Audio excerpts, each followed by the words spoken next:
Hello, Shari Ngoya. Welcome. You are the first one today. Rochelle White follows after you.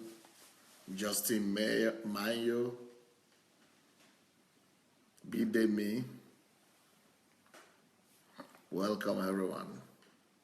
Yomi Jegede. Welcome. Ushe Shukwu Amadi. Pro David. Lola Shoronke, welcome. T.Y. Moore. Benny Gift. Welcome. Omonika Ikade. Welcome. Anne-Marie. Good evening.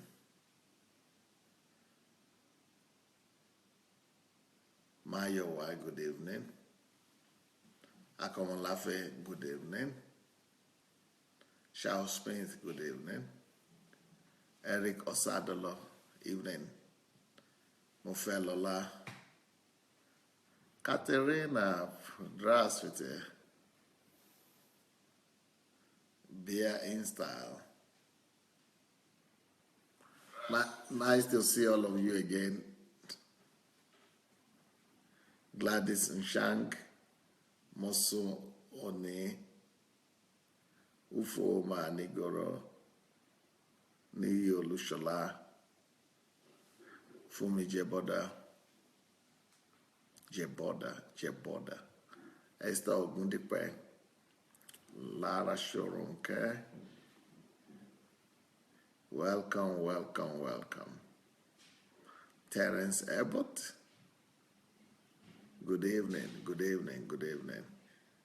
Olena Stebeska, Stella Nuhu, evening, and welcome. Miranda Afolabi. Now, let's do this. As you are coming in, let's go ahead and share the link to this message. Let's go ahead and share the link, please.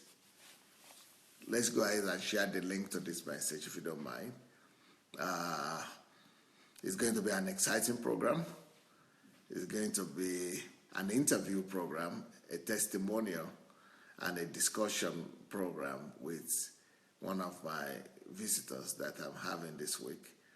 And so I think you are going to enjoy the conversation. I think you are going to enjoy the fellowship.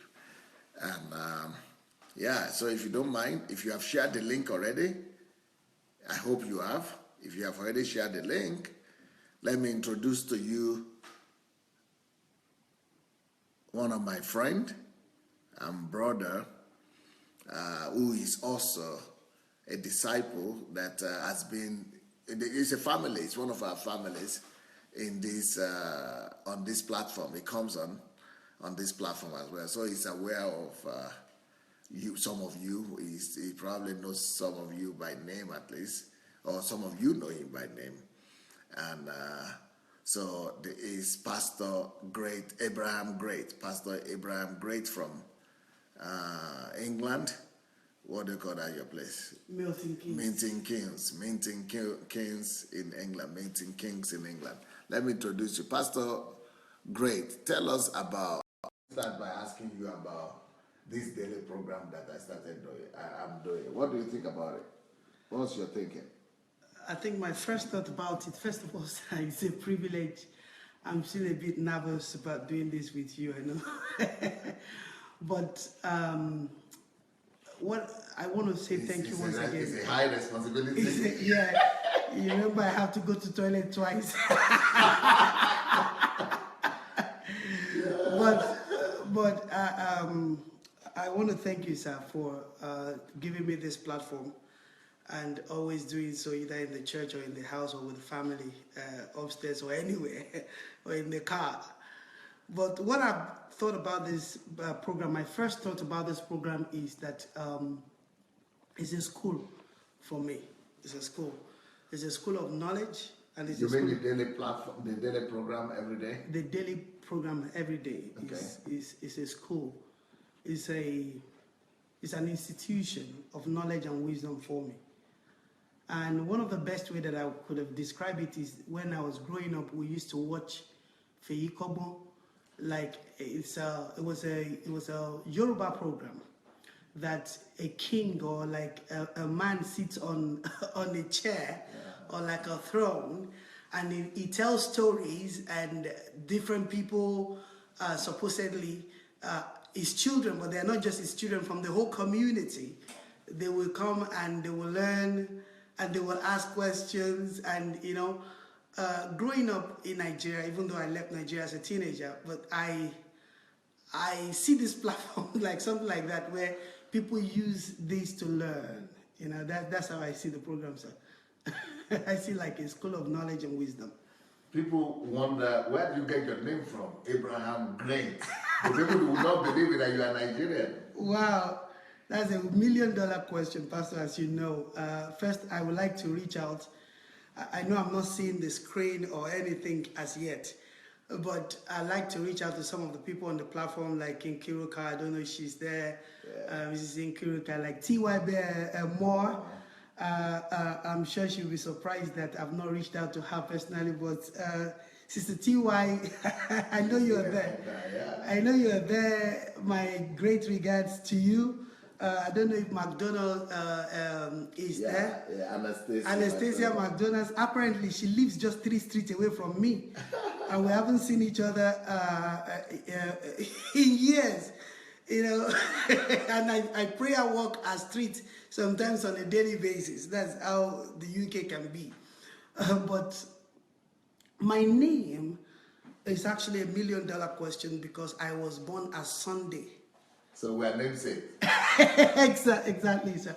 But do you want me to tell the story, sir? No, maybe not. Just one day. Okay, I'll paraphrase the story as I was born as Sunday Adeshile Akintayo.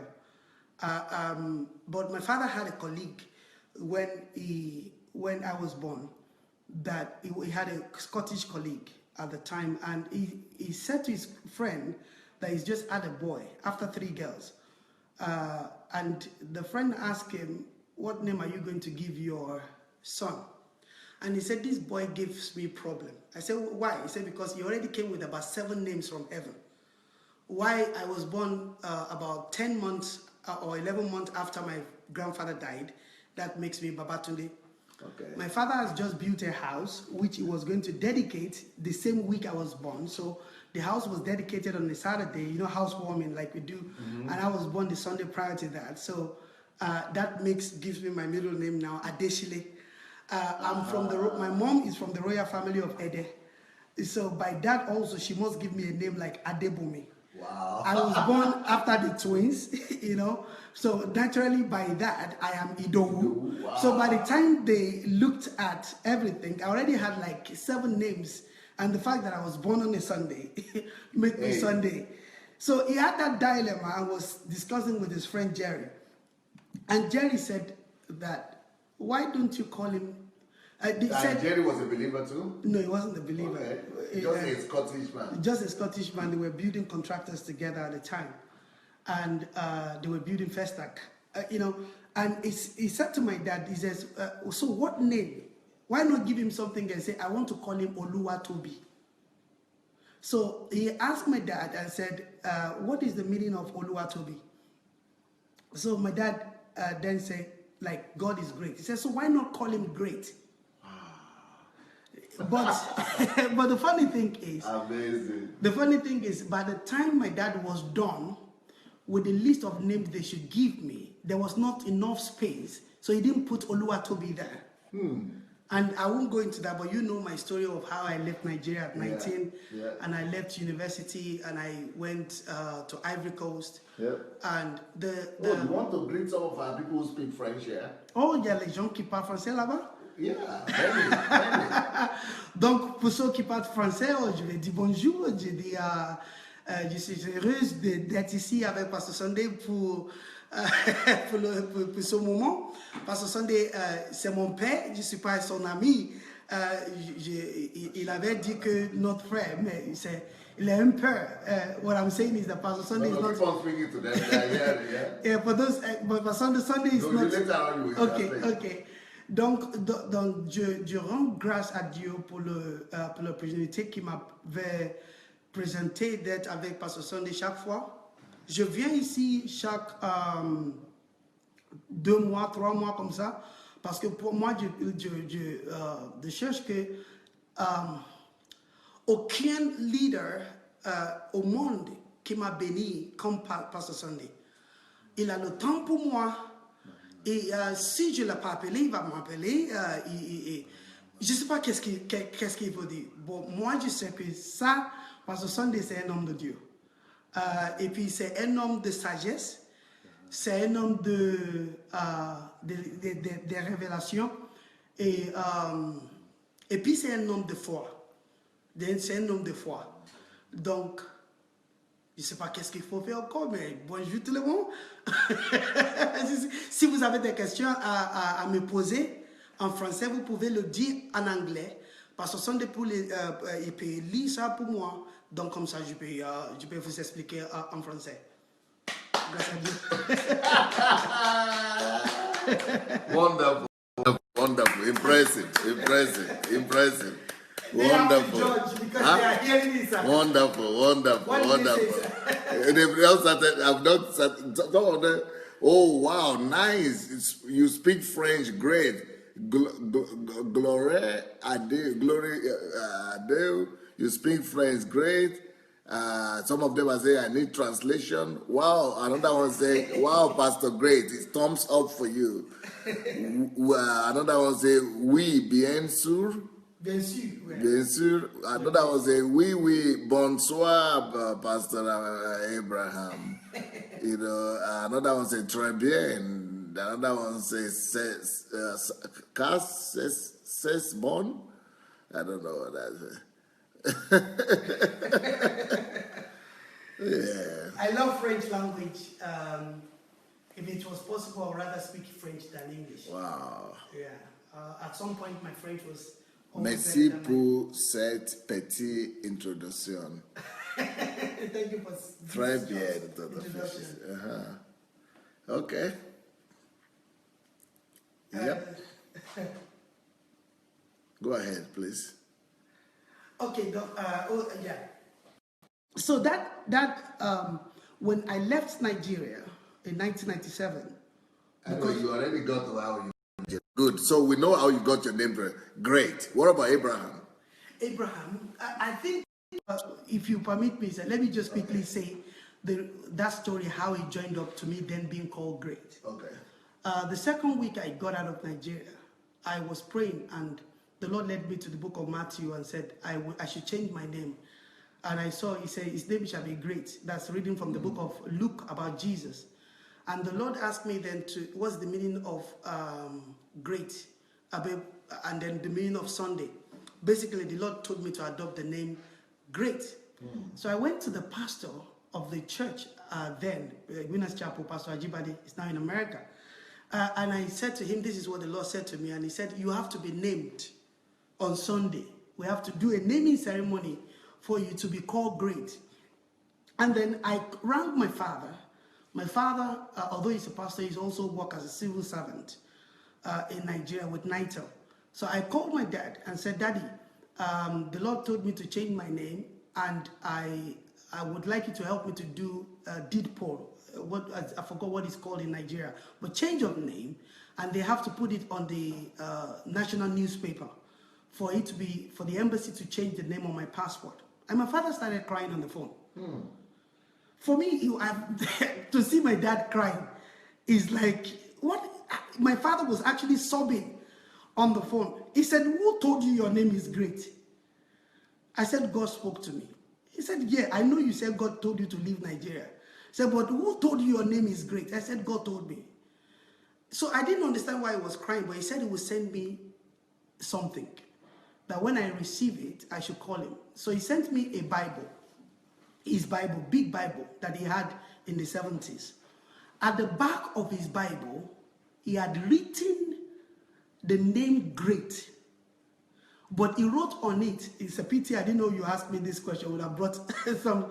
He said, Great is an adjective, not a noun. My dad wrote it there. So he could not call me great because in his own mind, great is an adjective. But here I come, 1997, 20 years later, I was now saying God told me that my name is great. So my father started crying. That is how I became great. That is how my name was changed to great. Great confirmation. Great, yeah, that is how. What about Abraham? Okay.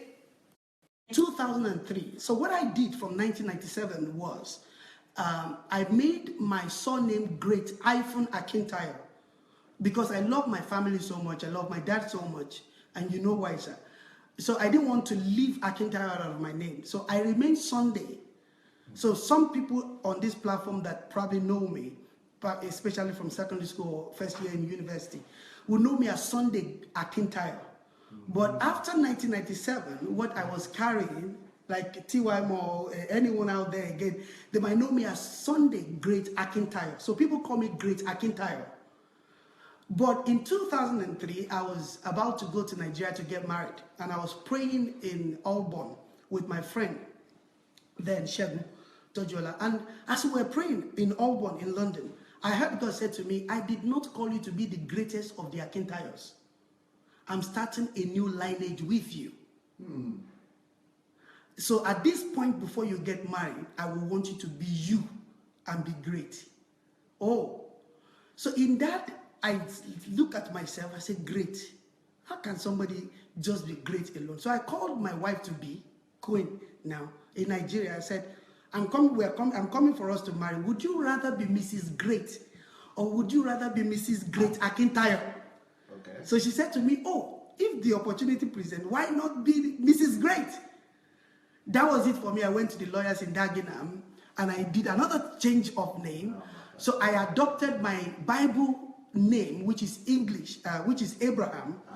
And I took my middle name from birth, which is Abraham Great. So today, people call me Abraham Adeshile Great. So that's why I'm Abraham A. Great. So they are all my names. Somehow, technically, spiritually, they are all my names, but I've just flipped. And I believe that Great is the name my father wanted to call me normally. I actually have 12 names. Ooh! 12 names.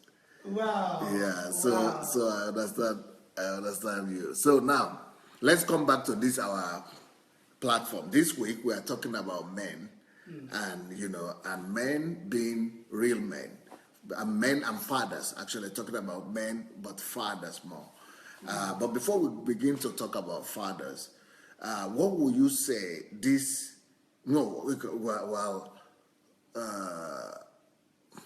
because we are talking to the people on this platform who are following, what will you say this platform in particular has given you, and how has it influenced your life, your ministry, and what do you think it has the potential of doing worldwide, but in Nigeria in particular? The basic thing that I could say that this platform has given to me personally, one is knowledge. Knowledge. There are many things that I do not know that I did not know. Like we know about the categories of people that are out there in many churches, in mosques and people, is that we talk about the 4 categories of people. Those who think, those who don't know that they don't know. I think I'm in that category of people that I do not know what I don't know, even though I know many things. But this platform started showing me the things that I don't even know that I didn't know. And then another thing that it did for me is to let me know the things that I know, but I don't know that I know them. So there are things that I reason within myself, and I will question, like, how we met, and some on a national level, or on a country level, or on a church level. There are certain things that I read the Bible and I think this is not supposed to be. But what this platform has helped me to do is to know the things that I know, but I don't know that I know so much in that area. So I will call it liberation. platform for me because it emancipates my mindset. It set my mindset free rather than being caged as though there is a way I should think or there is a certain way, as though there was limitation to the scope of my expression in knowledge. So what this platform has done, in fact, is to help me know that there is no limit to knowledge. Because each time I listen to you, Pastor Sunday, and you know this, that I always say it personally as well, I always feel as if, okay, let's reserve some so that you don't exhaust it. Pastor Sunday, you know, I think you are doing too much. I don't want it to run dry. Yeah. But it's like the more you do, the deeper the ocean. It's like we never seems to be able to get to the end of it. You know, I've worked with you in this house when either we're talking on a national level and we'll be writing articles. If you permit me to say this, last year I said to Pastor Sunday, you know, we were working on a national level and dealing with Nigeria at the time. And Pastor Sunday will write on a daily basis, twice on a daily basis, an article that is minimum of 12 pages. So I come here a lot and I'm here. Sometimes we work till 4 a.m. in the morning. And by the next morning, by 7 a.m., he's already woken up again. We have started another meeting. So at some point, I started thinking, I said, Pastor Sunday, you are going to kill yourself. I mean, let's reduce it. Let's make it 2 pages. Let's not, Pastor Sunday, you know, some people are fighting you. I don't like what they're saying about you. Please take it easy. And you say when you used to write the comments, it used to pay you so. When I read the comments, it pained me. I said, how dare them talk about Pastor Sunday like this? I know this person. I know this man more personal than this. But when I told Pastor Sunday and said, let's reduce from 2 pages, from 12 to the average of 12 pages to like 2 or 4 pages, and let's, instead of doing it twice a day, let's do it once a day. Pastor Sunday went to like 30 pages a day. The articles then went deeper. The research went even deeper, and it went on for months and for months and months and months and months. Then each time I watch this platform, I'm in awe of how can God deposit so much experience, so much knowledge, and so much wisdom in one man. And I think that is my conclusion about this platform, sir. You were telling me also about why do you have to do it 2 times a day, Pastor? Yes, I couldn't figure it out that, Pastor, what you put out in the morning, even me, your protege, there's no time even me as your protege, I've not finished reading them. Or digesting them. I've not even finished digesting them. Or we have not even finalized, you know, at that point, I used to think that Pastor Sunday needs something from me because we work hard with him. We're discussing, we're transcribing, or we're checking. So I thought you need every one of us. So, and I saw every one of us working in the team then got tired. Everybody, some of us ran back to our country. Some people that were living here, everybody is like paralyzed. And Pastor Sunday will still turn up with huge work. Perfect work already done. I said, no, I have entered one chance.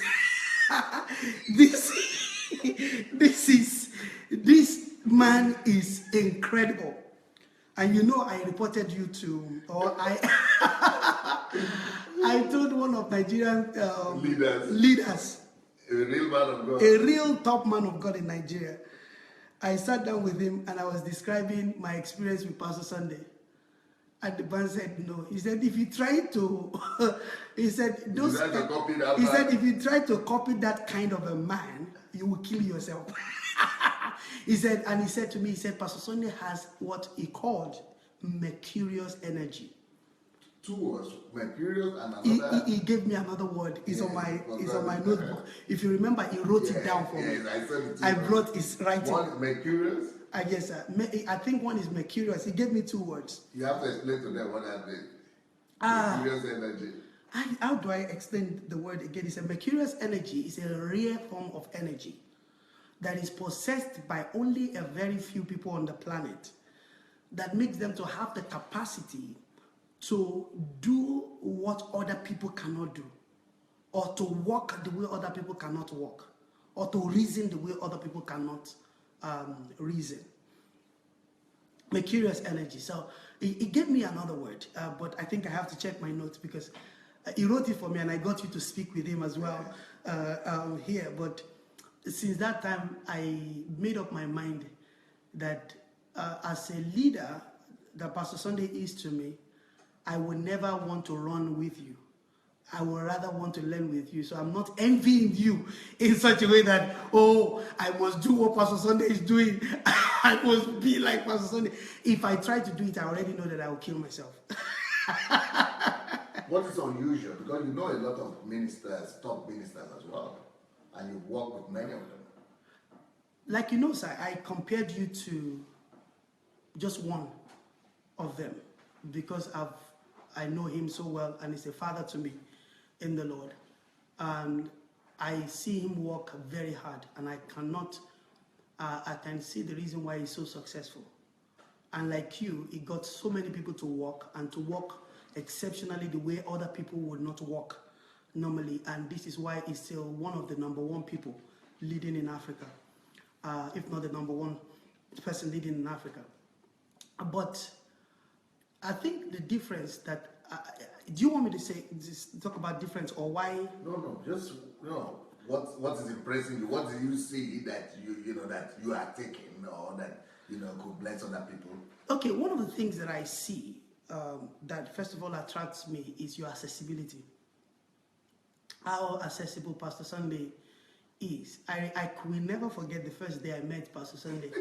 I came with my wife and he was here. I think he was here. He was right here. And Pastor Sunday met me this way. How are you? Hugged me, greeted me, very warm welcome. We laughed. And then he started talking about me. I was in my mind like, did we know before?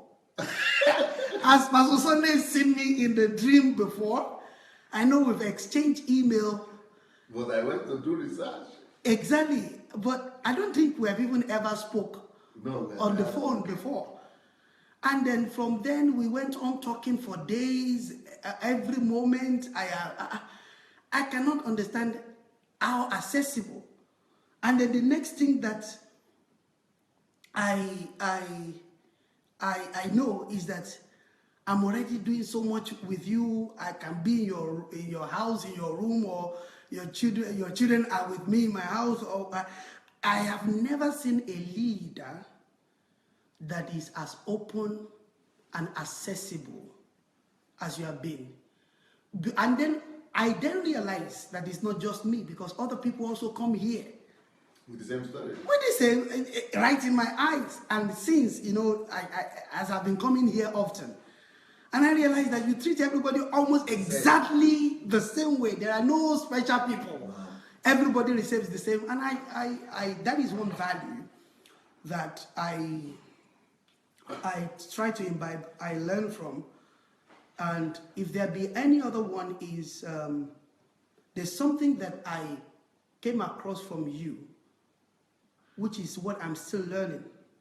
And it's the reason why I'm going back to where I told you the 75% the system. The 75% system was, I think it started from when I came here. It's always my principle, not just to follow somebody for what I can get from them. If you remember, I listed 19 things that I noticed and I would like to work on around you, or as my contribution. And you told me you love me because of that. So I thought I already passed. I thought for listing 19 problems that I found around Pastor Sunday, I'm already a genius. Only for me to start, and then you tell me, go and do the 75%. Go and do this. I didn't understand it. It took me nearly a year. And because no matter what I do, it's like it's not satisfactory. It's not satisfactory. It's not good enough. I will work hard, and like sometimes I spend money. I pay staff, I pay people money around the world to do things for me, do research for me, translate something for me. I will tender it. Pastor Sunday will sit down with me and say, you see, this 75%, this is not.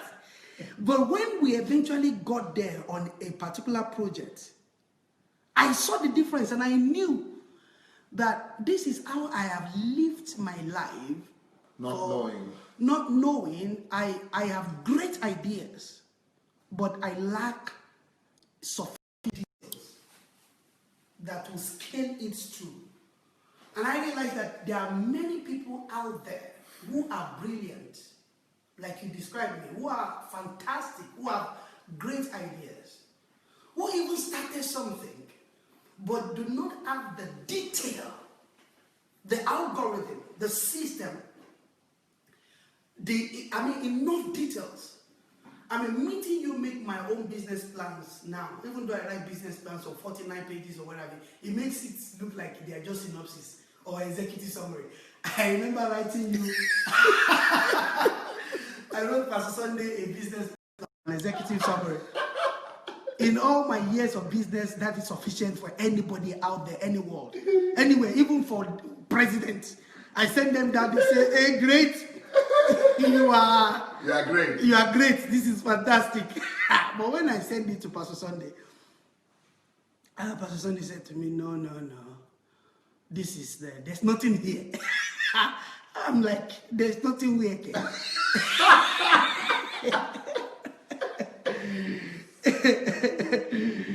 I said, there is nothing weird here. There is graph, there is statistics, there is evidences, there is cash flow, there is forecast, there is everything that you would imagine.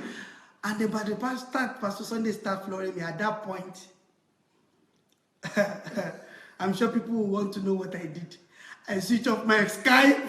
I escaped Pastor Sunday. Pastor Sunday could not find me for 2 weeks.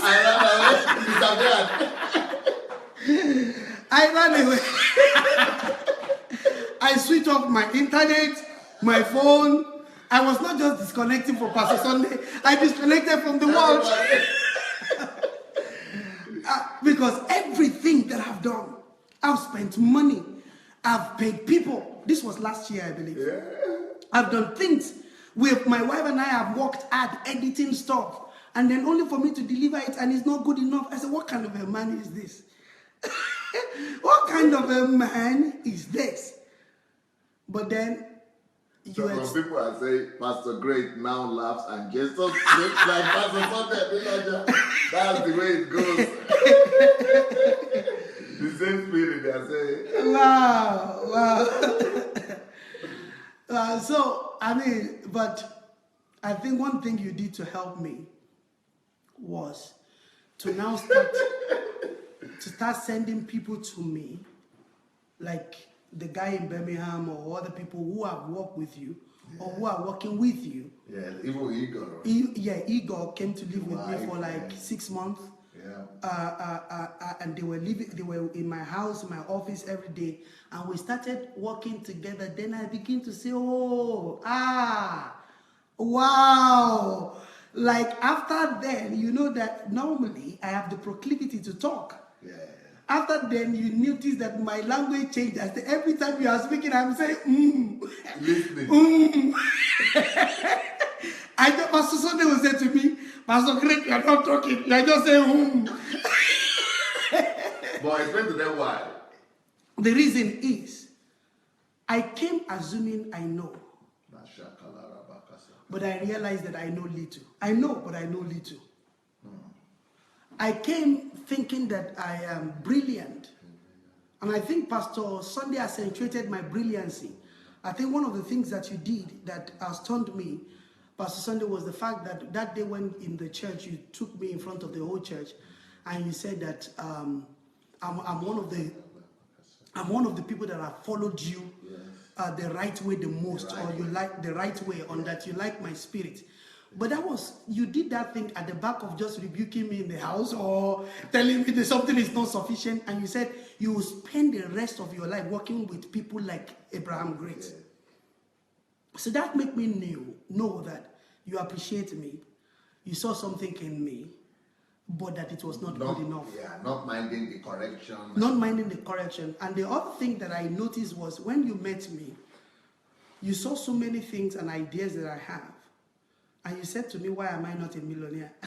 And it's easy. It was easy because you were having the potential, right? Exactly. And you told me that I have the potential to produce millions in pounds or dollars in not long from then.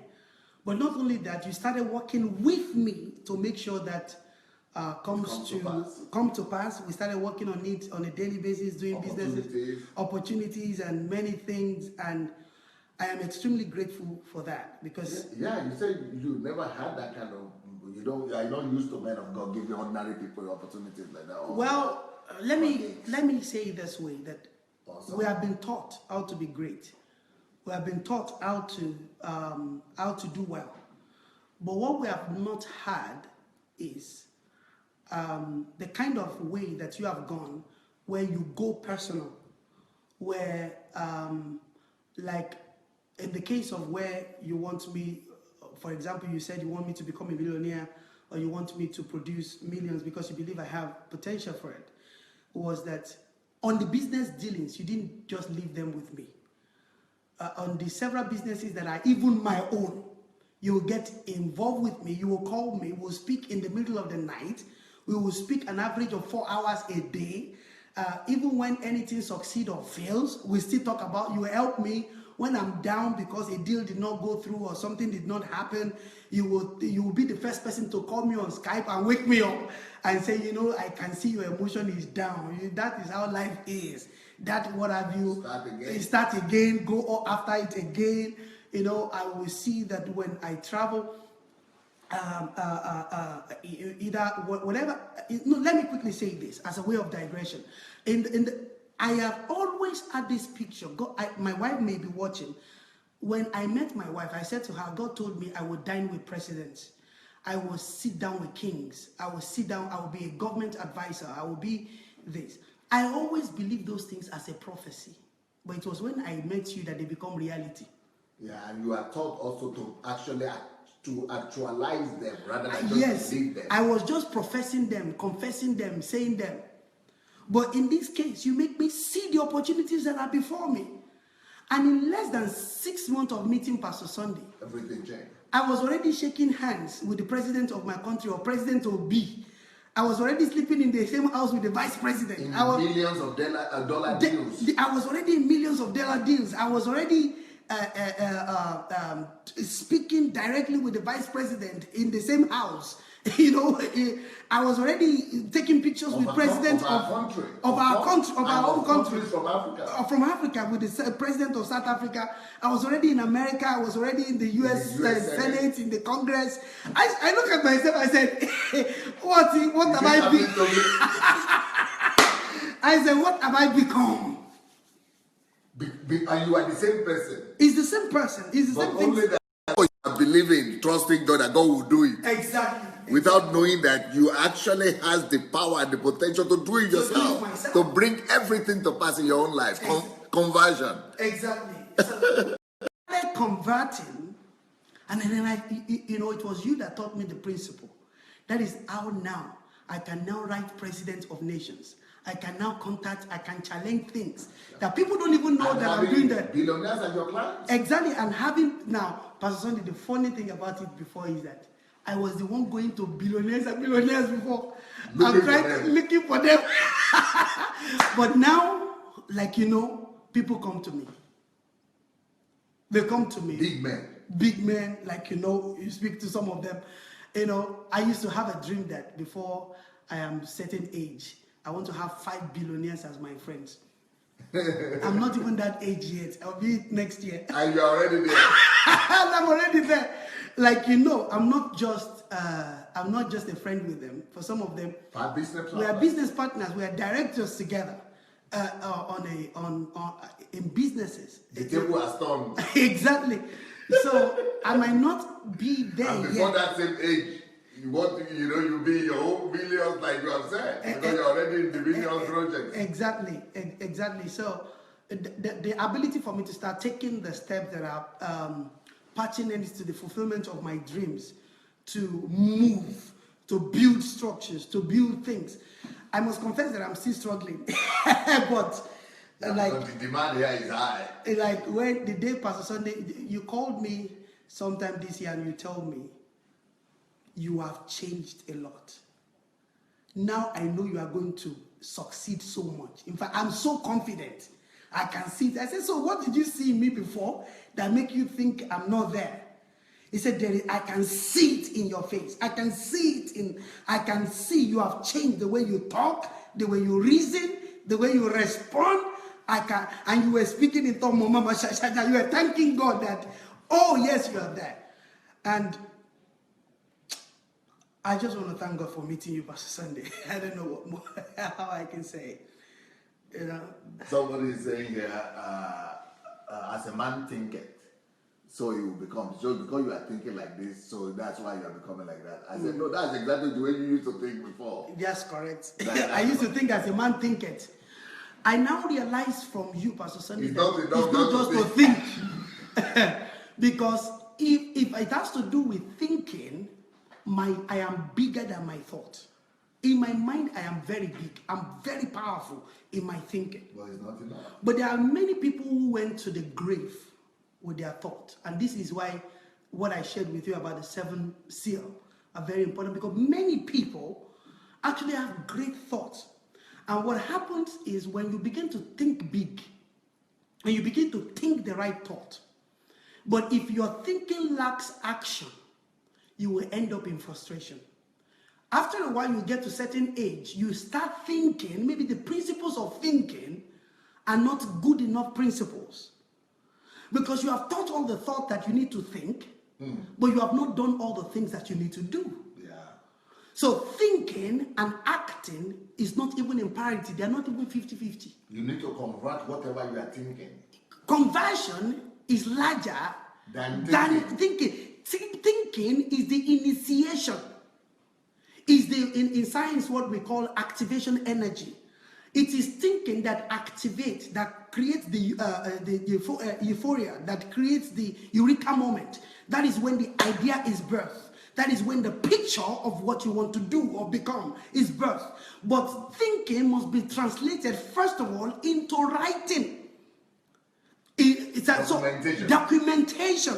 And those documentation must be thorough and detailed, which I convert. I convert on paper, but like I said, what I convert now seems to be like synopsis. Because with you, like I saw something with you 2 days ago, and when I saw it, I was saying, wow, wow, wow, wow, wow. Thorough. Extremely thorough. I mean, extremely thorough that I've been thinking about it that, oh, I wish I can see it again. I wish I have a copy of it just to be able to see. Now, I now understand better Habakkuk 2. When Habakkuk said, I will stand upon my watch and I will wait to see what he will say unto me and what I will answer when I am reproved. And he said, he that spoke to me, he said to me, write the vision down. What most of us as believers concentrate on in that verse is we concentrate on write the vision down. But what we do not think about or what we do not act upon is to make it plain. I used to think that make it plain is let it be written. But writing down and making it plain are two separate things. The way you plan, sir, it is plain where it starts from, where we are going to go with it, how much it costs. Is different from business plan. It is so thorough that it's plain. Even if you die, it will still be done. It will still be done, yeah. Because somebody can then run, which is the Habakkuk was saying. He said that he that readeth it may run. What I've understand in my in you mentoring me is I realized that you must develop yourself to the capacity that your vision must be translated into a format that even if you anybody can pick it up and still do it. Anybody can run with it. Go ahead. Yes. So that has been life transforming for me. What will you say about it? Okay, maybe you finish your thought, then I'll ask you the next question. Yeah, I mean, this has been my experience. What will you say about Pastor Sunday's commitment and energy about this Nigerian project? And of course the plans and the things you've heard, you've seen, and yeah, that might be able to encourage some other.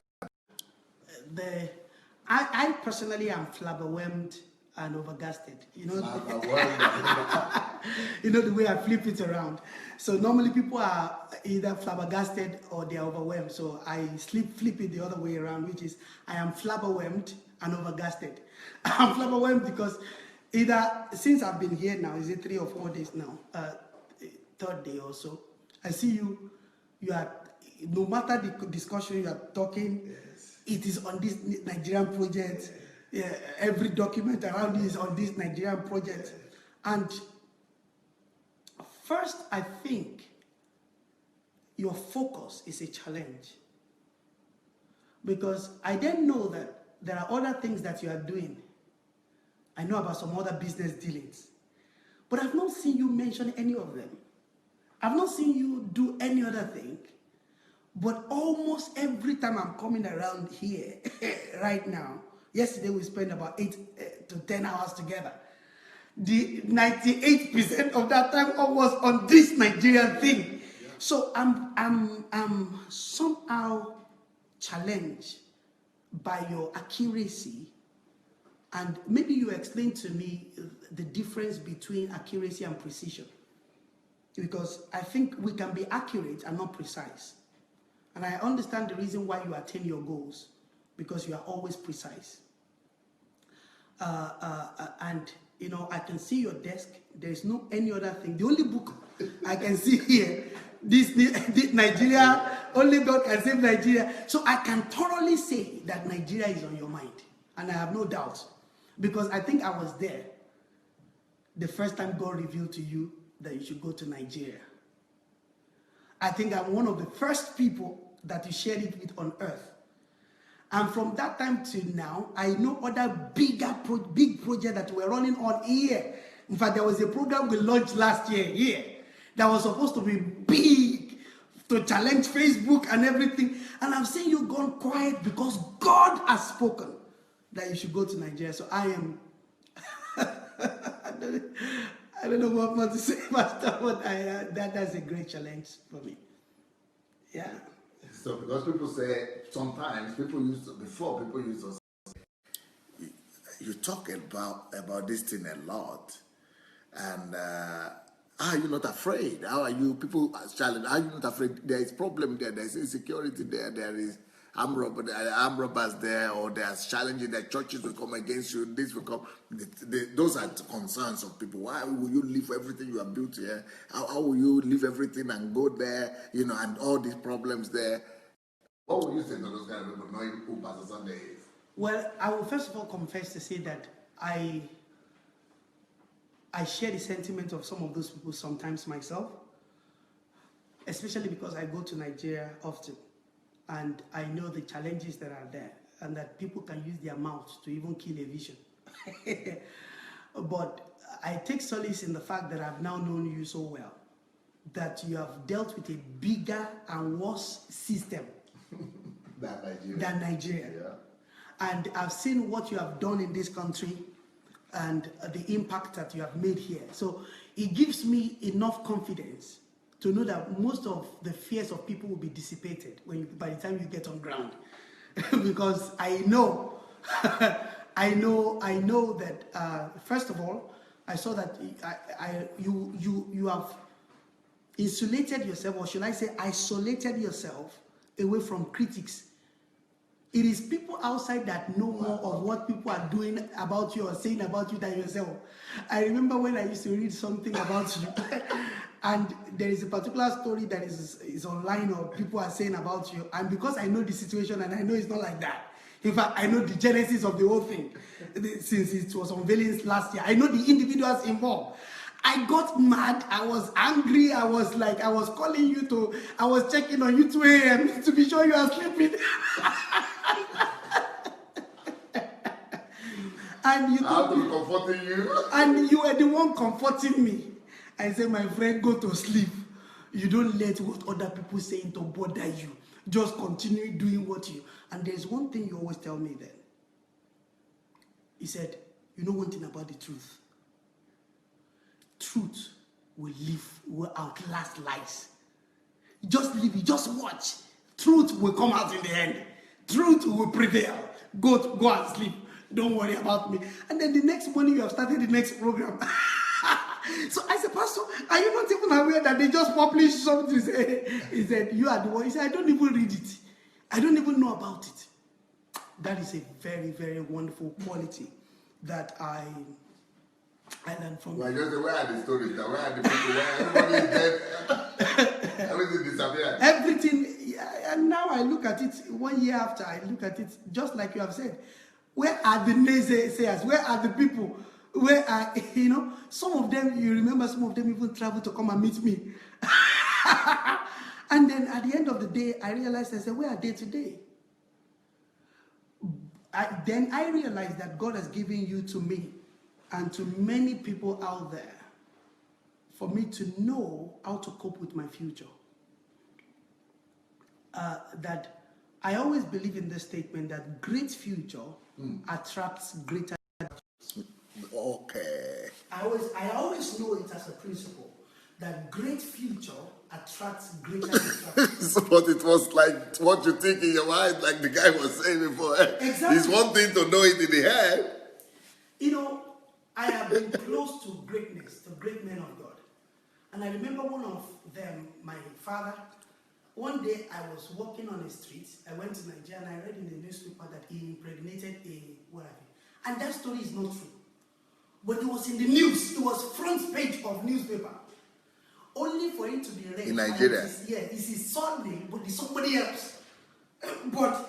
The story went. When I saw the newspaper, my whole body was shaking. That how can this be my father in the Lord? How can this be things? But moving closer to you has made me to realize that not only would you, there are possibilities or propensities that of facing challenges or attacks or people say things about you.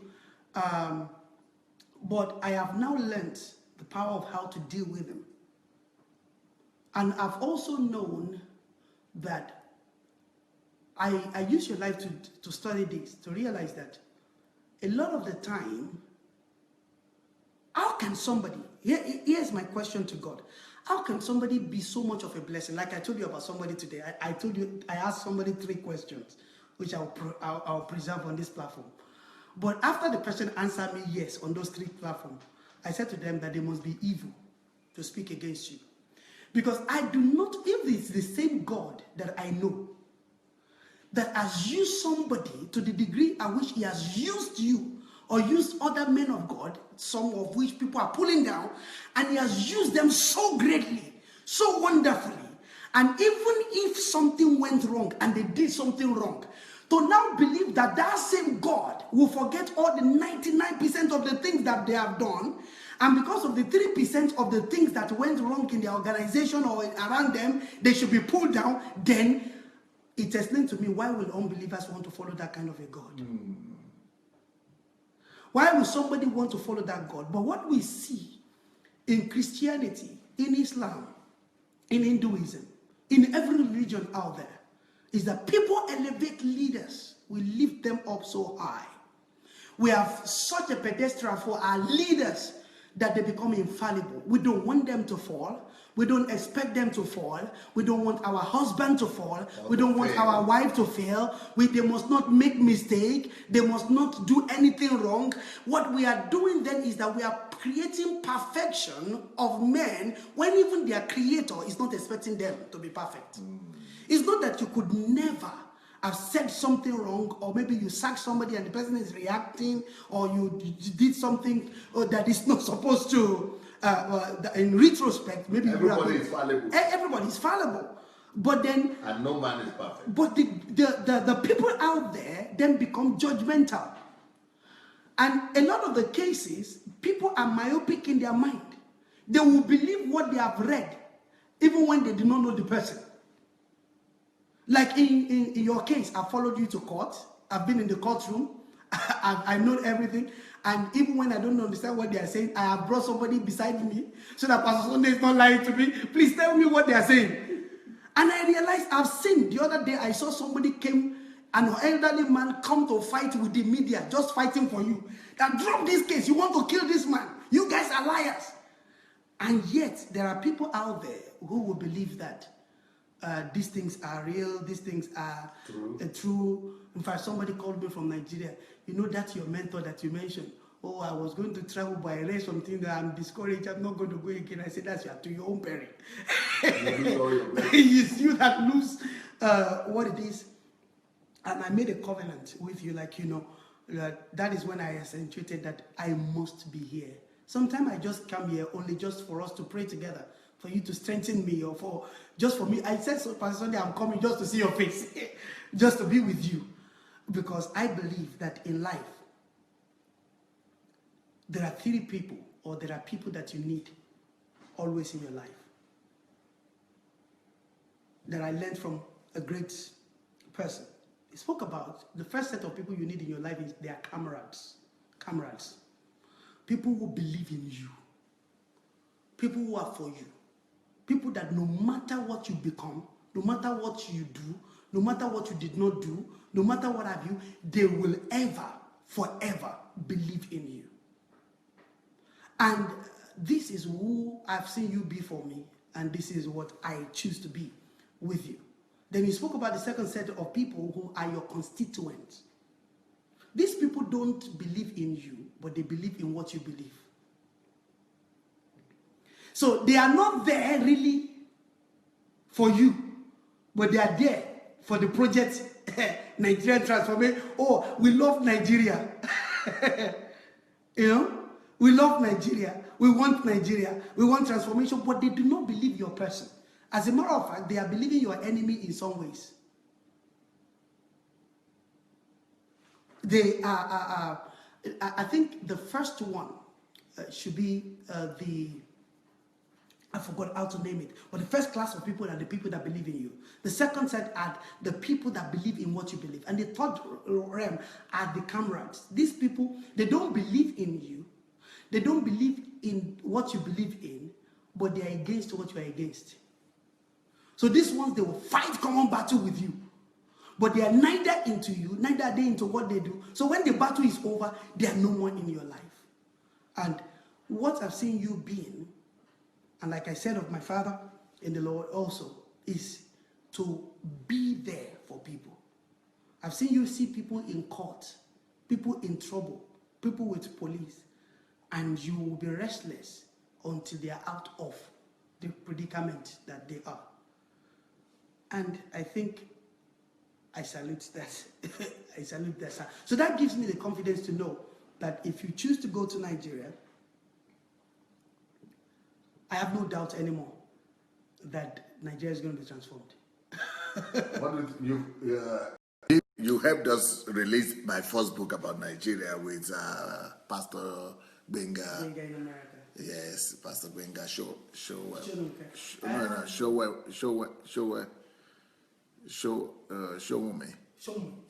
Yes. So this is the book. Yes. Even we still carry your company's name there. Yes, we publish. Yeah. I mean, what will you say about the fact that I've started writing all these books about Nigeria now? Well, I think if I'm correct, it was the articles we started writing that you started writing last year that precipitated this book. And I remember that when we were writing the articles, then you were telling me that even though I thought they were too much, you said they were just synopses. Queen Olajumo get great. That's my wife. Go, Pastor Great. That's my wife. That's my wife. I didn't know my wife is watching. I know she just finished an exam. So I love you, darling. I know she's meant to be resting because she's doing an exam at the moment. Yeah. But yeah, so you kept telling me that, no, the way you put it is this. I think in total, we wrote over, I think you have published over 100 articles on Nigeria. Yes, yes. And you said each of them are going to become a book. Yes. I became a Thomas. I begin to say, how can you write 100 books on Nigeria? How can? And then you said to me that I'm going to publish it. And then we started working on editing it, and I was one of the people that decided, the house type, the cover, how it should be. My company published the book and the subsequent books by privilege. And I keep remembering that you were saying to me, don't focus on the publishing. You will publish it, but do 75% of the job. The 75%, we fought. We fought on several fronts. But when I now read the book, from the level of work that I was doing with you initially, and I see the level of work you went on doing eventually on your own, it now makes sense to me where I am lacking, or where I was lacking. Because the book is full of depth, it's full of, let me end it at that because I'm going to say so much. Go ahead, some people are following you. When I read the book, I read a lot. And you write yours too. I write books also, and I was writing a book on Nigeria as well for a while. But when I read the depth of research that you do, and I read many books that have been done with research, but a lot of them are full of a lot of platonic level of research that are emotional. Sentiment. What this is done, like, I've said this to you, this is a textbook. But this is not just a textbook that the syllabus could change. This is something that 300 years, 3,000 years from today, an average person going to school in Nigeria should still read this. Because you cannot thoroughly understand Nigeria unless you read Nigeria and the Leadership Question. That is my understanding. You cannot also provide solution thoroughly. And my stake, one of the first things that I did, that I said to you when this book was finished, was that it must and should be sent to every governor. And if you remember, one of the things that I said, I recommended also, if there was a way we could put all the governors, all the senators, all the congressmen in Nigeria, lock them up in a room for 1 week, tell them to read this book, review it, and we do an HMT for them, Nigeria will be transformed, I believe. Because some of them does not even know. These are men and women who are in their house. They do not even know 1/10 of the secrets about Nigeria that is in this book. I have come across people who are Nigerian politicians, who are in the Senate, who does not even understand Nigerian constitution as much as I know it. Personally, like you can know, I have had senators arguing with me about holding a foreign passport and holding Nigerian passport. It's right there in the Nigerian constitution that you can have both. And some people are saying, oh, the Senate president should resign. He has British passport. He has what have you. I said, what has that got to do? The Nigerian constitution allows it. The Nigerian constitution allows it. You can have 3 passports if you want. But there are people even on this platform today who have gone to school to study probably political science, who are still afraid that they don't want to have a second passport because they believe that Nigerian, the depth of ignorance in Africa is endemic. But I am more perturbed by how Africa continue to elect ignorant but educated men. So many of our leaders are exceptionally read, but they're ignorant. Because what people read is textbooks. And what I realize is that most people are reading only within their lifetime. What do I mean by that? Is that what this book did is to dig the history of Nigeria beyond 100 years. Beyond an average person, and some of the people that are out there that are reading today, only read books. Most of us that are out there watching me today, you only read books up to like maybe books that are published from around 1980. That's how far back some of us have ever gone in our life. Some of us, if a book is not recent, you don't even read it. But the people that possesses the greatest knowledge in this life, they read books that are hundreds of years old. They go as deep as knowing the truth. Like right now, why is Pastor Sunday able to know that the majority of the church has derailed?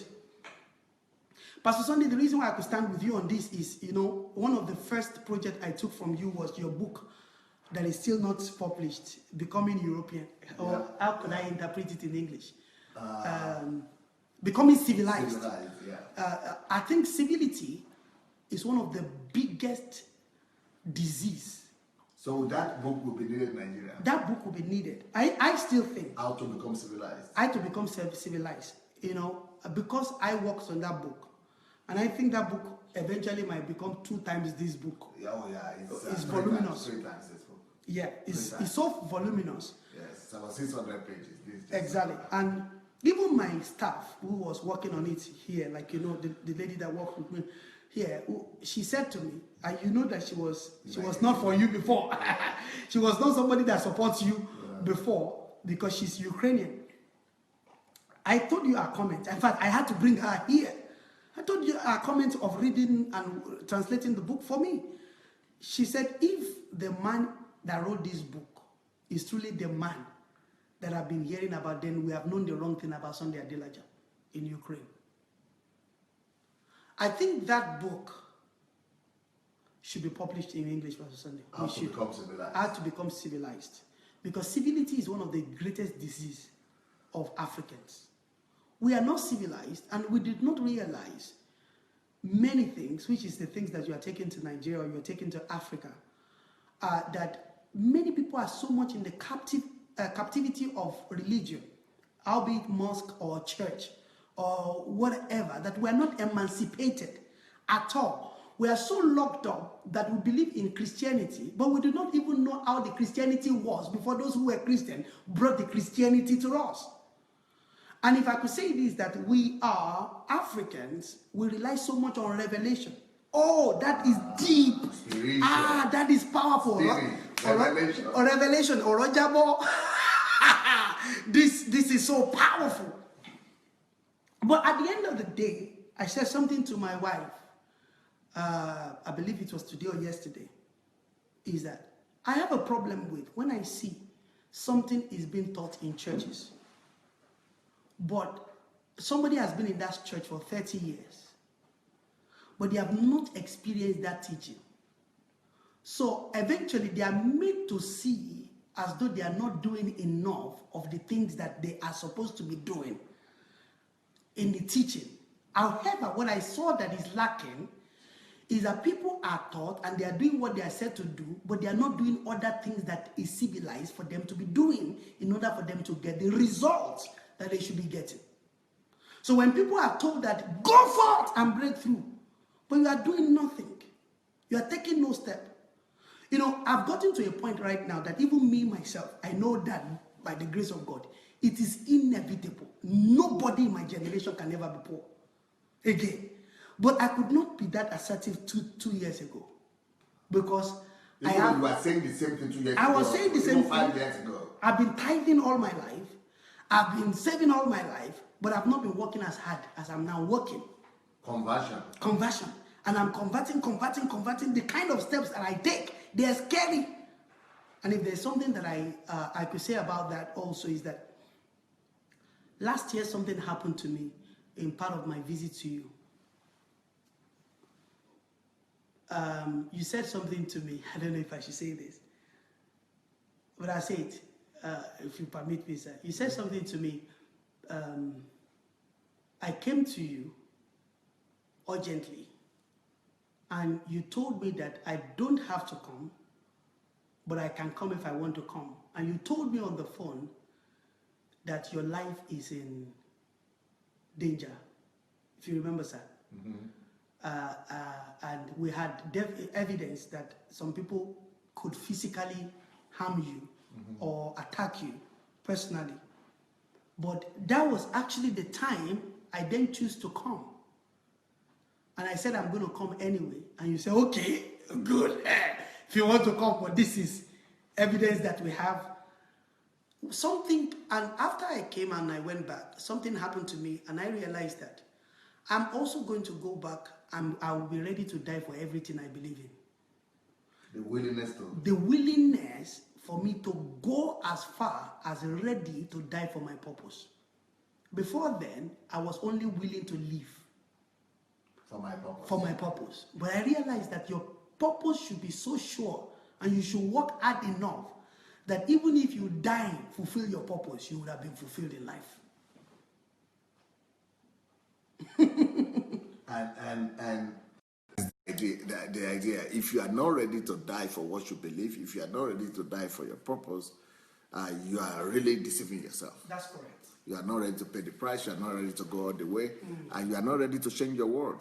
Until you are ready to die, you are not ready to bring change anywhere.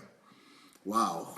Now, I've been talking a lot about family, especially men, and some people might, at least in the beginning, some people believe that I was coming hard on the men. But later on, the men started getting it, why I was talking and laying so much emphasis on men and family. Did you listen to some of those teachings, and did you take anything from that series at all? I've been listening to them, not entirely like I always say to you, but almost every day I get some portion of it. And sometimes I go back to listen to the rest of it. I think you've not been hard on the men. I think you've been a real man. And you are not just teaching. You are extremely pragmatic about what you are saying. And what you will see from the platform, what you will notice is that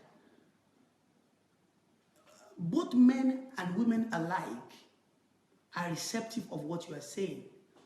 And it is liberating many people. And like I was privileged to see a letter, even though I couldn't read it, but I saw how voluminous a letter you received today is. Now, even though I didn't read it, before somebody can sit down and write that huge 10 pages letter, that person must have been dying in the inside, but they have nobody to talk to. And I'm sure that person will have a pastor. But they cannot express. What you are doing is that you are teaching, and the teaching is making people to know where they have heard or where they are doing it right. You see, there are some people on your platform, Pastor Sunday, that are separated or divorced. And the church would have told them that they are sinners, they are outcasts, they are wrong. By the kind of teaching you have brought, some people now know that yes, where they are is better. In fact, maybe they should not have married in the first place.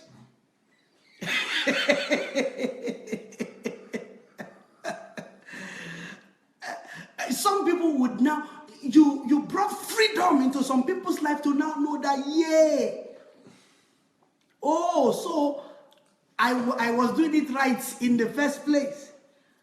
And then you meet some other people who are genuine, like myself. And I realize, and like you know, I love my wife a lot. But listening to you sometimes and watching you personally, I then realize ways that I could have been a better husband to my wife.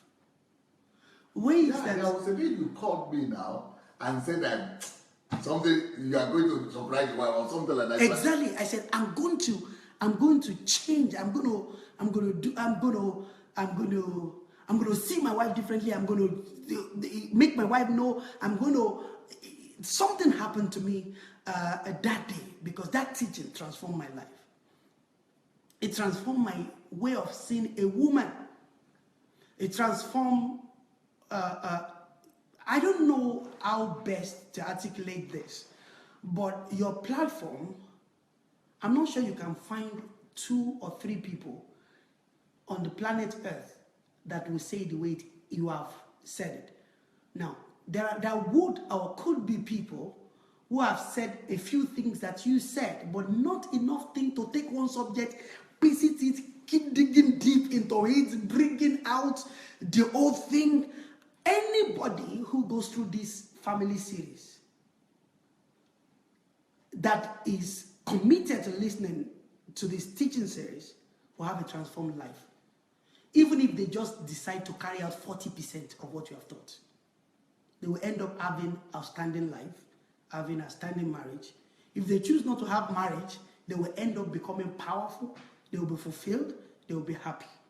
I believe that it is, you are removing a seal in people's life or eyes.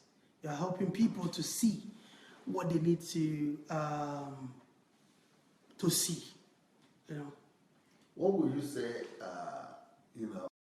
people, before they come to really meet Pastor Sunday himself, they always only talk about the fact that, oh, he's the pastor of the largest church in Europe, or he's the pastor of white, 99% white people. But I used to say, even though those things are true, but they don't really do justice to, the work that is on ground. Because if we begin to talk to people individually here and they see the systems that are in place and transforming, the real work that is working is here is much more than the number of people in church, or just the fact that it's even cross-cultural or anything like that. From what you expected to see and from what you saw before you came here. I think I was in that category, that I'd followed you for years. I'd followed Pastor Sunday for years before I eventually met Pastor Sunday. And I used to see Pastor Sunday as a pastor. I always, I believe, that's all I saw. Pastor Sunday as a pastor of the largest church in Europe, a guy who has done so incredibly. But after I have come to now meet Pastor Sunday, I realized that I don't know if I could say this, Pastor Sunday. I don't know if pastor is the best way to describe you, sir. I think the best way that I can describe you, Pastor Sunday, is like your main calling is that you are a national transformer or a nation builder. And I came to this conclusion after I did HMT the first time, second time, or third time, or each time, and then we go into the country, and I see a lot of the work we have done, and a lot of the network, your influence on politics, and I realized that church planting was just a tease of the iceberg in describing Sunday Adelaja. I think the real thing that you are, or the major thing that I see you as, is that you are a national transformer. Or if I could call it, if you permit me to use this word, Pastor Sunday, we spoke about it yesterday. I think the best way to describe you is that you are a troublemaker. A revolutionary. A revolutionary is that you just don't want to accept things the way they are. And if that means causing trouble, you will cause the trouble. If that means attacking the system or the status quo or individuals or system or church or mosque or what have you, you have the power to do that. And I then realized that I think caging you as a pastor is not doing justice to your person. I don't think your greatest calling is a pastor. I think your real calling is as a national reformer. And when I read your book on national transforming nations, and then begin to now, I say, so all these church shifts, and then it is that brain that helps you to build the kind of system that you describe in church shifts, and the system that we see on the ground. I'm still surprised. I've been in this house for a few days, and I only meet you at the time that we agreed. And other things, no other person is coming around here, and every other thing that needs to be going on. Everything is working. The way everything is working, people that I did not even know I'm here call me at the time I should come and eat. They are the one telling me what time I should eat. And if I miss the time, they will tell me my lunch is gone. You know how everything is so working. 45 churches in Kyiv, I don't even go anywhere. Exactly, all the churches all around the country, and in Kyiv alone, and you are not even using a phone. You don't even have a mobile phone. It's Is that what? I don't use a phone. What do you want to say about that? That I'm not running about, or what? Or I'm not. Nobody's calling me. What's supposed to be happening? okay. When you are so busy and so big. 45 churches in Kyiv here, about 400 in Ukraine, 1,000, over 2,000 all over the world, and I don't even have I don't even pick calls. I don't even have telephone. I think one of the challenges that we face, including myself, most of us who live in the Western world, is that we are distracted. Distraction is one of the strongest weapons that the enemy is using at the moment. But in Nigeria, I have people who have 3 phones. In Nigeria, like, you know, when you met me, I have 2. In fact, up to now, I still have 2 phones, even though I leave one in the office and what have you. But you know what I told you yesterday about how I dealt with that, or I'm going to deal with that from January. Is that a lot of people are distracted, and because of distraction, people cannot learn. People don't have time to learn. So you find that people that should be watching your program or watching other programs, remember what you taught during the time that you were teaching on self-development, intensity, focus, and all that. You describe how people can use time to improve their life. What people don't know is that 80% of what people are doing in a day are distractions. One of the things that you taught on that platform at that time was that anything else, anything that other people can do for you, you shouldn't be doing it. Yeah. Anything that somebody else should be doing for you. And I realized that the number one enemy that is living by the side of the bed of every human being in the Western world today, this is living beside our bed. We cannot wake up without it. It wakes us up. We sleep with it. It's the first thing is the telephone. So it will be something miraculous for them then that I don't use telephone. For someone like me to get rid of telephone, Pastor Sunday, is as good as being cured of cancer. Telephone is a huge part of our life. But I realize that telephone is the reason why people don't even have a prayer life. Telephone is the reason why people are not developing themselves. There are some people that should be watching programs like this on a daily basis that could help them, but invariably, they don't know. They are on Facebook anyway, 6 hours a day, flipping at pictures, looking at other things, talking on the phone. I realized that my life started moving forward the day I realized that I should not pick every call. But the problem with that is it has created an enemy of me. I hardly speak to people. Before I can call anybody, it must be really, really important. And I spend time with the people but I receive call. I'm still at that point where I'm not calling that much. But you will testify the fact that I find time for people. I, give attention to people. I listen to people. I find time for people. I think necessary, There is something else that you taught that I have now realized is the reason why you are able to do that. You talk about being here and now. Oh, yes. You taught me this February last year. That was a big one. And you realize, and like you said, I'm not totally cured as yet. Mm-hmm. Like as I'm with you sometimes yesterday or what have you.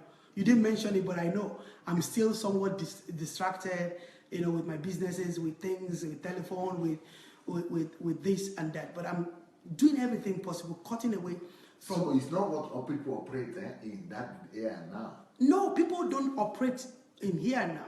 So, for example, you have been with me. You were with me. We were together for 7 hours 2 days ago. Yesterday, almost 10 hours together. Only me had the phone. You don't have phone. So you were here and now with me. Mm-hmm. I don't know who I could tell in this world that I was. For everybody that is watching out there, that knows you to be busy, that knows you to be teaching every day, if I told them that I spent 10 hours with you, I don't know how they will believe it. But you were here and now with me. We were delegating on several issues. We were making calls. We were right where there was no call from your daughter, call from your wife. There was no, like in my case, where is the car? Who is coming from the airport? Or the church, or the church, or the finance, or one bill. Or if you look at me, there is a bill from the council. There is this one from Inland Revenue. There is that one. I'm still, but all of these things still are in your life also. Of course, more. But they are not around you.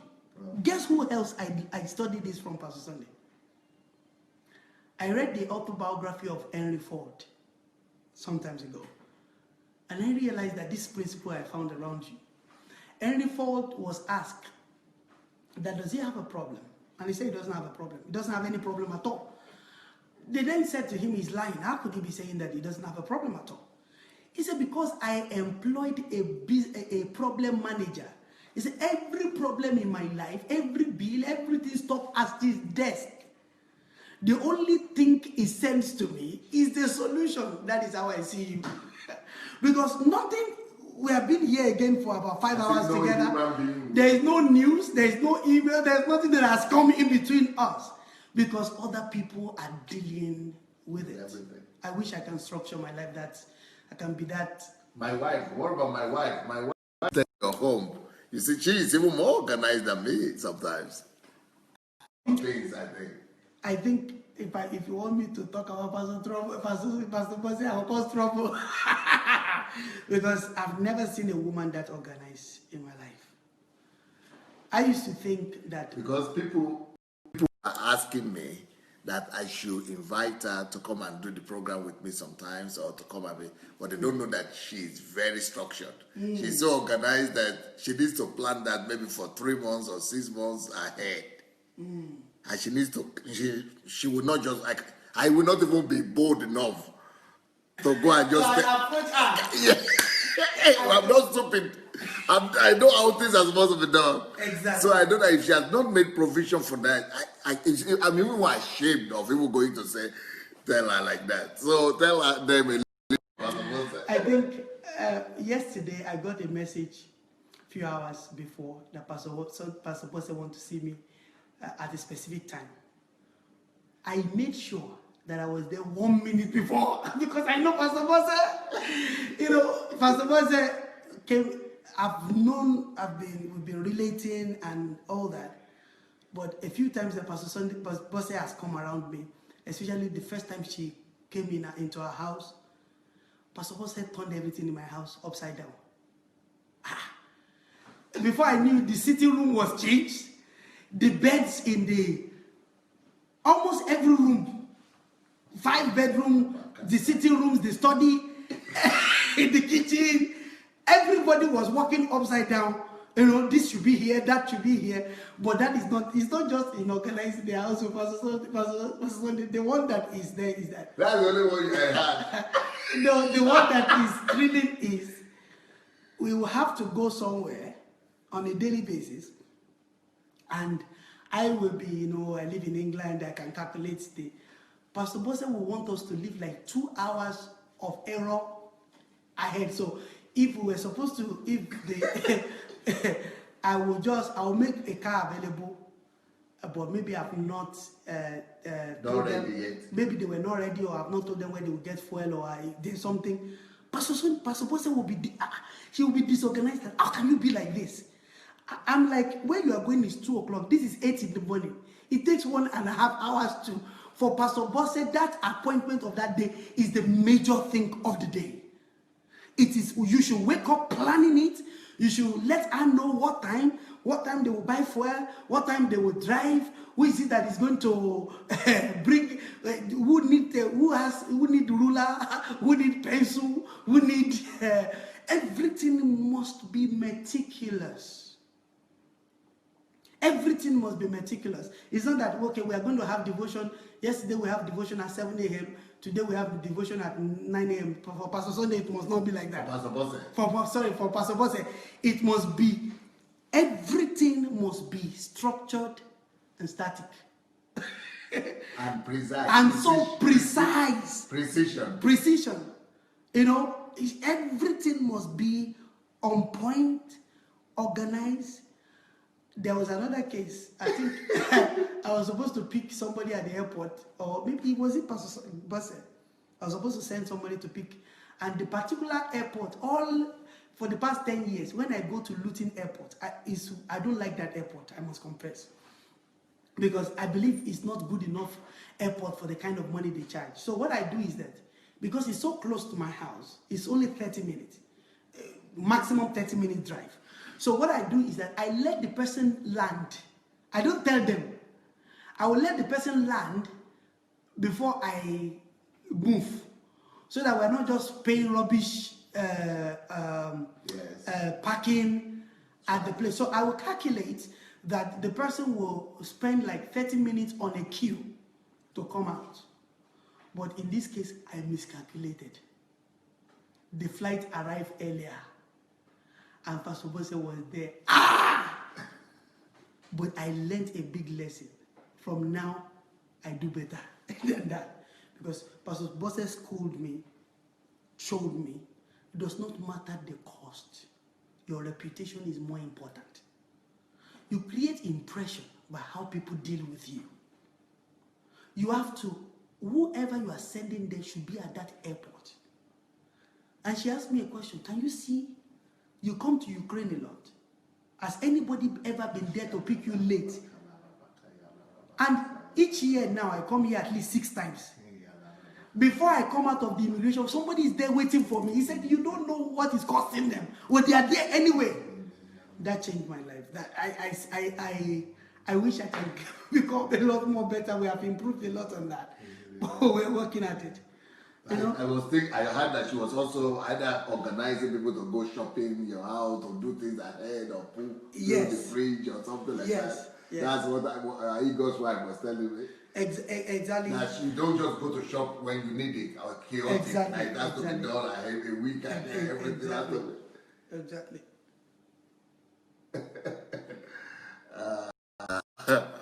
Okay. Wow. I think one of your friends is here. Who is that? I removed something. What's his name? Mike Arami? Yes. That is my best friend on the earth. Yes? He doesn't know that you are going to be here or what? Did I tell Bro Mike I'm going? We were together on Sunday. No, that you are on platform right now. You didn't know? I didn't You didn't know? That's one of my strongest friends on the planet Earth, Mike Arami. Is he the musician? The musician, yes. You wanted to bring him here. That's how I recognize him. Yes, I want him to come here. I've been telling him he has to meet you. We were together, when was it? On Sunday. Yes, he was with us. Okay. We were together on Sunday. It was Mike Aramo and I have been friends for almost 25 years. Wow. Yeah, we've lived, even before I started playing sax, we've lived together. We're brothers. This is one of the people, like the 3 categories of people that I was describing earlier. There is nothing I do on earth or that I did not do. Mike Aramo will always be on my side. And no matter what he does or doesn't do, he's my friend for life. There's no error in his life. There's no error in my life. One of the first person I will talk to if there's any error in my life is him. Or if there's any in his life that he will talk to is me. And many people know... Is he based in America or Nigeria? He's based in the UK for now, but he's as well based in Nigeria. So he's between Nigeria and the UK. Many people know Mike Aramo as a musician. Okay. But that is one of the most contrite-hearted friend I have. But he's a musician, though. He's a great musician. A legend. He's a legend. He's one of those people that believes in my calling, even 15 years before I became a pastor. Wow. As one of the people that will always believe that there's a calling of God upon my life. Well, you can't believe it. We have overspent our time. Really? You can't believe it's more than a half hours already here. Wow. Wow. What would you like to share with people before they go? Well, I don't know if it is still necessary, but this is not necessary anymore. That revelation. God has done it. God has done it. You have delivered me. But I want to just reach out to everyone on that platform. I'm not able to see them all, but the regular visitors on that platform, I can see Jacob Saleh, all the way from Dallas. Have you seen the wife? I saw the wife. You saw the wife this afternoon? Okay, tell them so that they will get fresh information about the wife. She was angry with me that I didn't tell her that I've been in this house for a few days. But I was going to pray with her, and then the Holy Spirit said to me that what I want to pray with her is already done. Wow. So I sent her a message. She said, Pastor, you are in the spirit. Wow. It is done. So congratulations, Brother Jacob Saleh. I'll be seeing you guys in Dallas at some point soon. Yes. Congratulations, my brother, to T.Y. Moore. Yep. You know her. Maybe I should ask her if she knows me. T.Y. Moore. I'm saying hello to T.Y. Moore, to Anastasia, to regular people, to Mrs. Nkiruka. Your testimony is a great.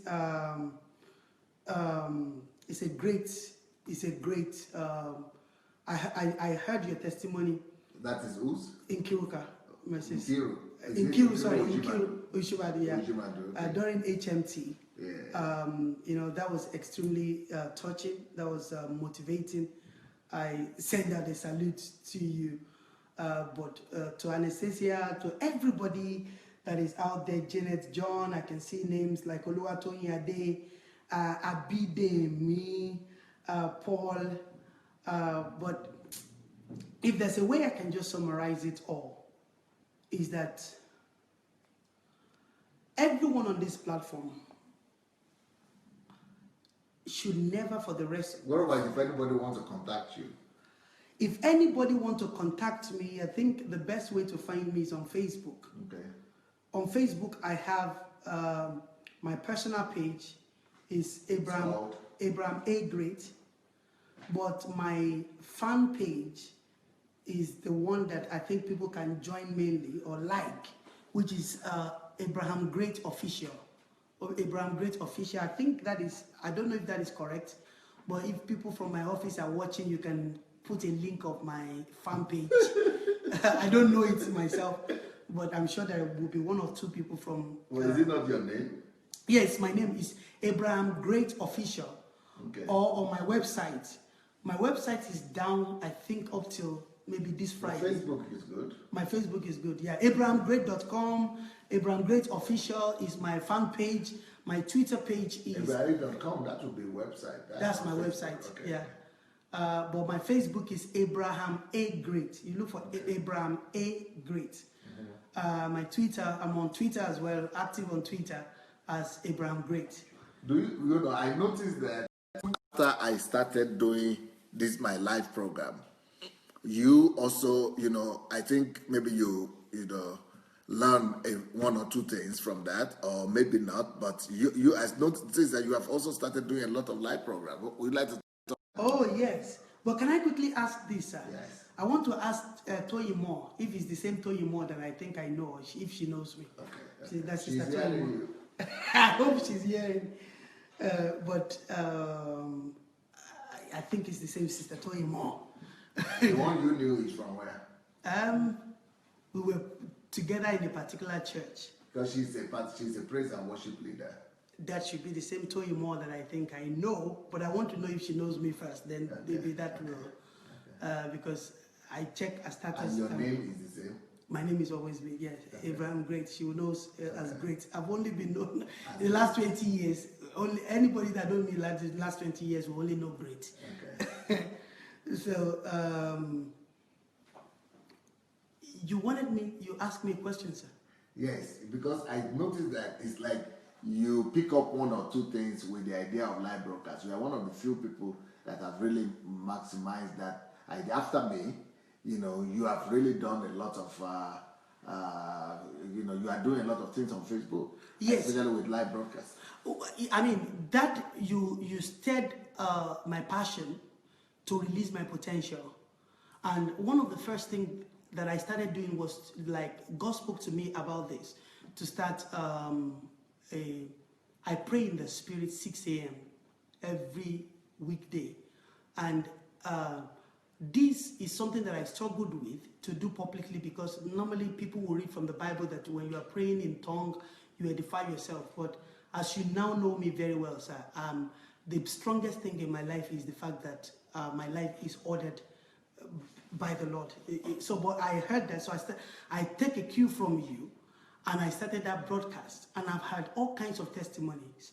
Sometimes I will think, oh, it's not hundreds of people that are watching it, but the kind of testimonies that I've heard about how people's prayer life, but more so, the Lord said, is using our tongue, is using our mouth to establish certain things over the continent of Europe. So whatever God is saying, I don't know, or doing, I don't know, we just pray in the Spirit. But the testimonies that I've seen from it is that people call me from America, even from here, members of your church, are calling me and telling me that you don't know how this has built me up, or how the revelation you gave about Ukraine has blessed my life. Then I started this new Nigeria, which is my passion.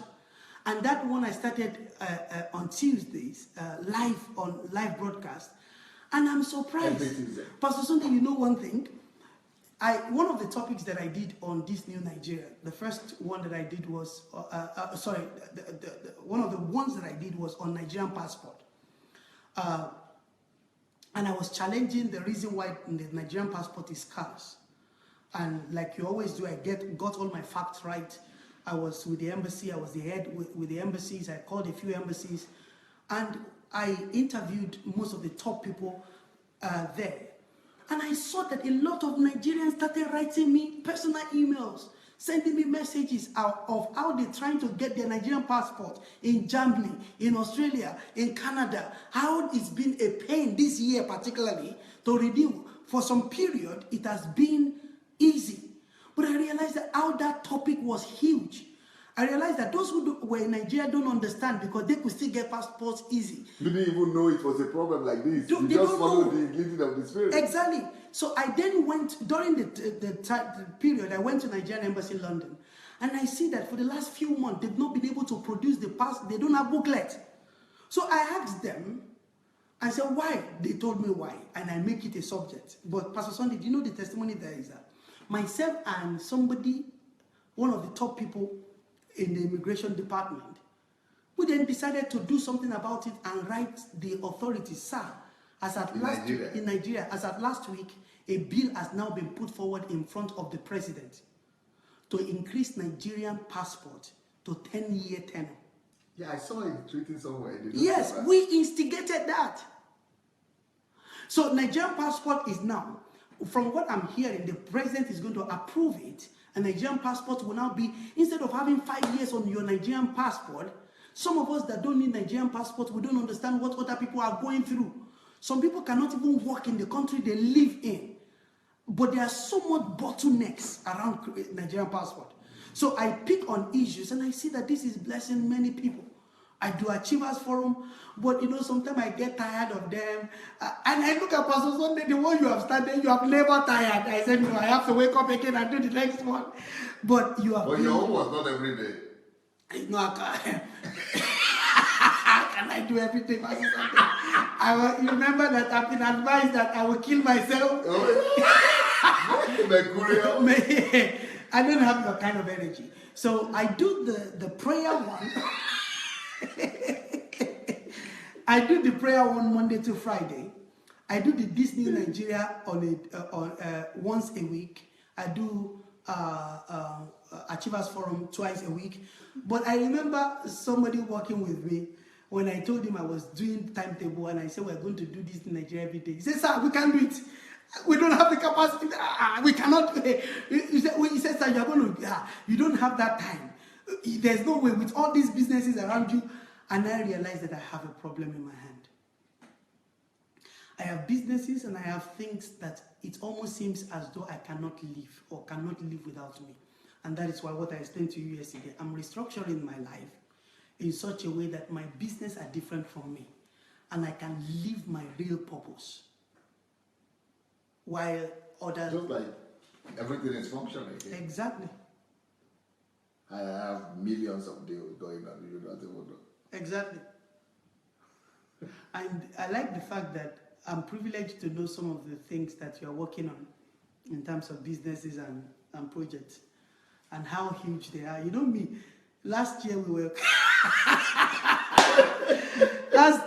close to having something strong. Yeah. And because of the amount of money that was coming, you know, I couldn't sleep. I couldn't sleep. I would be thinking, I would be pressing calculator, translating it into pounds or into naira. Okay, this is a Pastor Sunday will look at me and say, young man, you don't understand. You are not ready. You are not ready. And I now, those kind of figure does not even make a difference to me any longer. You know, I'm not perturbed by, you know, everything I pursue, money is no longer keeping me up late, or I can't sleep, or I'm calculating, I must have conference calls, I sleep when I need to sleep now, I wake up when I need to wake up, like you saw, business. But it's not only that shouldn't give you sleepless nights, nothing should. Yes, sir. Not ministry, not problems, not challenges, not money, not anything. You should just, you know, unless you don't want to sleep to do what you need to do. That's correct. Okay, you know, guys, I think our time is over. Is there any other thing you want to say? I like to greet everybody out there. I planned something else to speak with Pastor Sunday, but it has taken a good turn of how this should be. I love everybody out there. For most of you that are on this platform on a regular basis, I can almost say we are families. I watch you all every morning, and I see how so many people are ecstatic about the truth, and how some of us are pragmatic about the truth, you know, doing something. I can see Toye Moore doing our home program already. That's very fantastic program. I can see Anastasia doing our own thing. Now, here is my testimony in brief. Anything I hear that I should do, I go straight away doing them. Many of us are obsessed with knowledge that we have extracted from our leaders, or from Pastor Sunday, or from what have you. And there are some of us, you are still hearing, but you have acted. Let me say this. Let me say to some husband and to some wife. There are some people that you have been hearing on how to treat your wife or your husband, or how you should be a better husband, or how all you are doing is that, that is the truth, or that's very good. Oh, you see, it is easier to learn. What is more difficult is to do. I will encourage everybody out there, go out and start doing the things that you are hearing. Either it is on national transformation, or it's on family, or it's on faith, or it's on prayer, or it's on project, or it's on focus. Go out and discipline yourself to start doing something. When you do it, people may not pay you attention, but as long as you continue doing it, your wife may not appreciate your new self. Your husband may not appreciate your new self. You might do it for 2 days, and the next time you got it wrong, or you misbehave, or you flared up, or you mistreat your husband, your wife again, revert back. The truth should now be your default setting. The truth that we are learning should now be our default setting. Let me say that again. The truth that we're learning on this platform should now be our default setting. We have been set in a kind of mindset before that is wrong. We need to do a reprogramming, relearn, rediscipline yourself, reprogram yourself, emancipate yourself, but understand that hearing it alone is not sufficient. And if you think you have heard enough of Pastor Sunday, I've heard of Pastor Sunday almost every day of my life for 2 years, and I've not scratched the surface. Keep on learning. The order of your life is glory. Amen. It is working. Thank you. Wow. People are applauding you, and they're applauding you, they're excited, happy for you. And well, everybody, that's Abraham, great for you from Great Britain. So if you're in Great Britain, you could connect with him and, let the revolution begin in Great Britain. Pastor Greg will be coming back to Britain tomorrow, and but we've had a wonderful time with him. And thank you so much for this session that you've shared your heart with us, your experience with us. And tomorrow I will be back in the morning to continue my my teaching session on fathers. Tomorrow I'll be teaching on. Let me tell you what I'll be teaching on: the behavioral pattern of boys growing up without fathers. But I'll be talking about the second category of men and boys who grow up without fathers: the passive, the withdrawn, and the quiet men. The quiet, withdrawn, and passive men. So those are the ones we'll be talking about tomorrow morning. So thank you, Pastor Great. It was a wonderful, wonderful session. I'm sure you've got a lot of lovers and admirers from tonight. So God bless. Good night, everybody. Bye.